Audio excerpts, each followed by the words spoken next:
Vamos ahora con la configuración interna.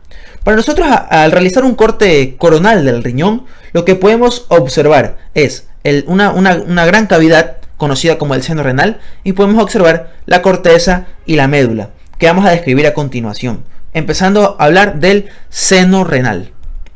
Pues bien, el seno renal, como podemos observar, es una cavidad excavada en el espesor del parénquima renal, tiene una profundidad aproximada de 3 centímetros, está ocupada, como ya mencioné, por tejido adiposo proveniente de la fascia parirrenal, y además contiene las ramificaciones tanto de la arteria, la vena renales, y también contiene a los cálices menores y cálices mayores previo a formar la pelvis renal.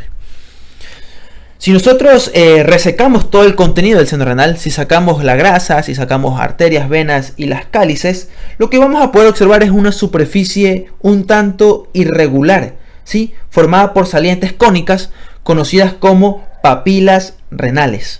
Y aquellas superficies que no tienen esta característica de como que de un anillo blanco, se los conoce en cambio como eminencias interpapilares.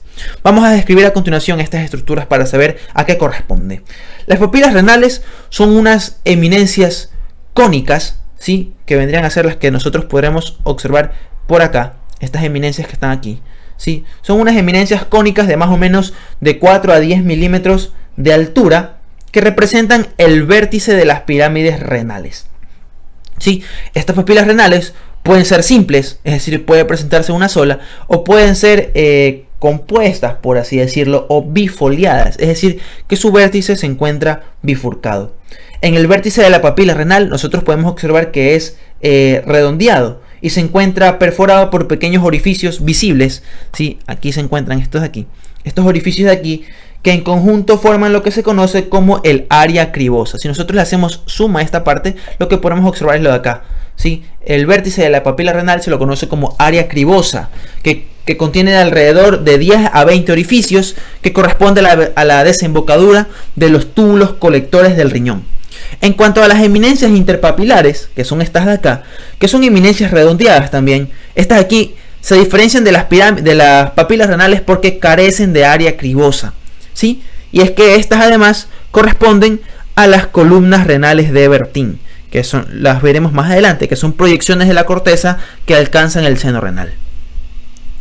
Vamos ahora a hablar de la constitución anatómica. Para nosotros hablar de constitución anatómica del riñón, tenemos que topar el tema en cuanto a la cápsula renal, que corresponde al estroma, y al parénquima renal. Comencemos hablando de la cápsula renal. La cápsula renal es una membrana, no hay que confundir con la fascia renal, ojo. La cápsula renal está en íntima relación con el riñón. La fascia renal se encuentra separada del riñón por medio de la fascia parirrenal. Pues bien, esta es una membrana fácil de disecar que se encuentra directamente aplicada sobre el parénquima renal. Aquí podemos observar, esta es la cápsula y esta es ya la corteza del riñón. Vamos ahora a hablar del parénquima renal. El parénquima renal va a estar formado por dos zonas. Una zona periférica conocida como la corteza o zona cortical y una zona central conocida como la médula. Pues bien, hablemos primero de la médula. La médula está representada por pequeñas zonas triangulares color rojo oscuro denominadas pirámides renales de Malpighi, ¿sí? Estas pirámides renales se encuentran aproximadamente en número de 8 a 10, depende en realidad de dónde estén leyendo. Su vértice sobresale hacia el seno renal con el nombre de papila renal. Eso ya lo mencioné. En cuanto a la corteza, ¿sí? La corteza renal es de un color más o menos amarillento o rojizo, ¿sí? Hay ciertas partes de la corteza que penetran en la médula renal que se los conoce como las columnas renales de Bertin, que como ya mencioné son proyecciones de la corteza que atraviesan la médula y alcanzan el seno renal. Ahora, la corteza a su vez se compone de dos zonas.